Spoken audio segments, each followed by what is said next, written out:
मोदी नहीं नीतीश कुमार लेंगे 9 जून को पीएम पद की शपथ। देश में लोकसभा चुनाव के नतीजे सामने आने के बाद सत्ता की लड़ाई शुरू हो गई है।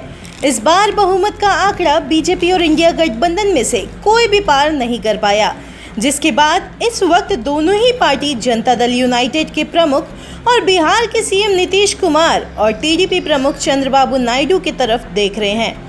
ऐसे में जब लगातार बहुमत हासिल करने के लिए और सत्ता पर काबिज होने के लिए इंडिया गठबंधन नीतीश कुमार का साथ चाह रही है, तो वहीं जेडीयू ने भी एक बड़ा बयान देकर इंडिया गठबंधन को सरकार बनाने का बड़ा मौका दे दिया है। दरअसल पीएम मोदी के शपथ ग्रहण से ठीक पहले जेडीयू ने यह कहकर सियासी भूचाल मचा दिया है कि नीतीश कुमार को प्रधानमंत्री बनाना चाहिए। यहाँ तक कि इंडिया गठबंधन भी नीतीश कुमार को प्रधानमंत्री पद का ऑफर दे चुका है और इसका खुलासा जेडीयू के वरिष्ठ नेता केसी त्यागी ने किया है। केसी त्यागी ने कहा कि मैं बहुत जिम्मेदारी से कहता हूं कि नीतीश कुमार के लिए प्रधानमंत्री पद के लिए कई प्रपोजल हमारे पास आए थे। विपक्ष के कई शीर्ष नेता नीतीश कुमार से बात करना चाहते थे और उन्हें इंडिया गठबंधन से जुड़कर पीएम पद के लिए राजी करना चाहते थे। उन्होंने यहाँ तक कह दिया कि 9 जून को मोदी को नहीं बल्कि नीतीश कुमार को प्रधानमंत्री पद की शपथ लेनी चाहिए। हालांकि नीतीश नाम की वैसाखी ऐसी है जो कभी भी बीच में टूट सकती है और ये बात मोदी और शाह से ज़्यादा कोई नहीं समझ सकता। स्वयं मोदी और शाह भी नीतीश कुमार कब तक उनके साथ टिके रहेंगे इसकी गारंटी नहीं दे सकते और इस सरकार में कितने दिन, कितने महीने और कितने साल मोदी प्रधानमंत्री की कुर्सी पर बैठे रहेंगे ये भी कोई नहीं कह सकता है।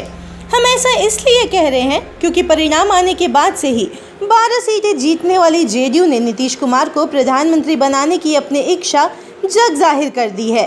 हालांकि अभी माना जा रहा है कि जदयू ने मोदी के नाम पर मुहर लगा दी है, लेकिन ये मुहर कब तक लगी रहती है ये तो खुद नीतीश कुमार भी नहीं बता सकते। वहीं दूसरी तरफ एनडीए की बैठक में ही नीतीश कुमार ने आने वाले समय में उन्होंने अपने मंसूबों को लेकर मोदी और शाह को आगाह कर दिया है। कहा जा रहा है कि बैठक में ही नीतीश कुमार ने अपनी 5 मांगें रख दी है।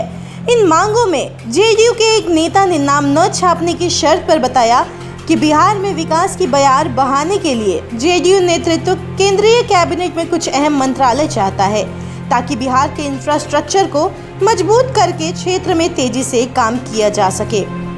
जेडीयू के एक और अन्य नेता ने नाम न छापने की शर्त पर बताया कि मुख्यमंत्री नीतीश कुमार बिहार की जाति गणना का मॉड्यूल पूरे देश में लागू करना चाहते हैं।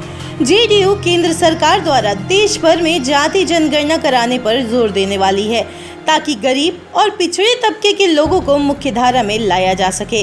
बता दें कि पिछले साल बिहार की जाति गणना की रिपोर्ट के आधार पर आरक्षण का दायरा 75% तक बढ़ा दिया गया। साथ ही नीतीश सरकार गरीब परिवारों को 2 लाख रुपए की आर्थिक सहायता करने की योजना भी लेकर आई है। इसके अलावा जेडीयू के कुछ नेताओं ने सीएम नीतीश कुमार से बिहार में समय से पहले विधानसभा चुनाव कराने की इच्छा भी जाहिर की है ताकि लोकसभा चुनाव में मिली जीत को भुनाकर जेडीयू विधानसभा चुनाव में भी अच्छा परफॉर्म कर सके और अच्छी स्थिति में पहुंच सके। जेडीयू के बिहार में अभी 45 विधायक ही हैं, जबकि सहयोगी दल बीजेपी के 78 एमएलए हैं। लोकसभा चुनाव के नतीजों के बाद एनडीए में मोल भाव की स्थिति में आई जेडीयू बिहार को विशेष राज्य का दर्जा दिलाने पर भी जोर देने वाली है। जेडीयू एमएलसी खालिद अनवर ने कहा कि बिहार के सामाजिक और आर्थिक विकास के लिए बड़ी मात्रा में फंड की ज़रूरत है। इसके चलते जेडीयू विशेष राज्य का दर्जा और केंद्र से बिहार के लिए बड़ा फंड चाहती है। जाहिर हो कि कभी विपक्ष को एकजुट करने वाले नीतीश कुमार अब मोदी के साथ रहते हुए भी मोदी के लिए सबसे बड़े चैलेंजर बन गए हैं।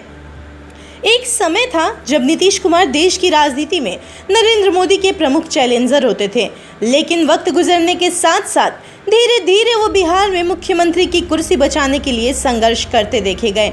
अब तो वक्त ने एक झटके में नीतीश कुमार को फिर से मोदी को चैलेंज करने की स्थिति में खड़ा कर दिया है और ये तो नीतीश कुमार के लिए आपदा में बेहतरीन अवसर जैसा ही है, वरना एग्जिट पोल और चुनावी नतीजों के बीच के वक्त में तो उनको किसी सूबे का राज्यपाल बनाने तक जाने की भी चर्चा होने लगी थी।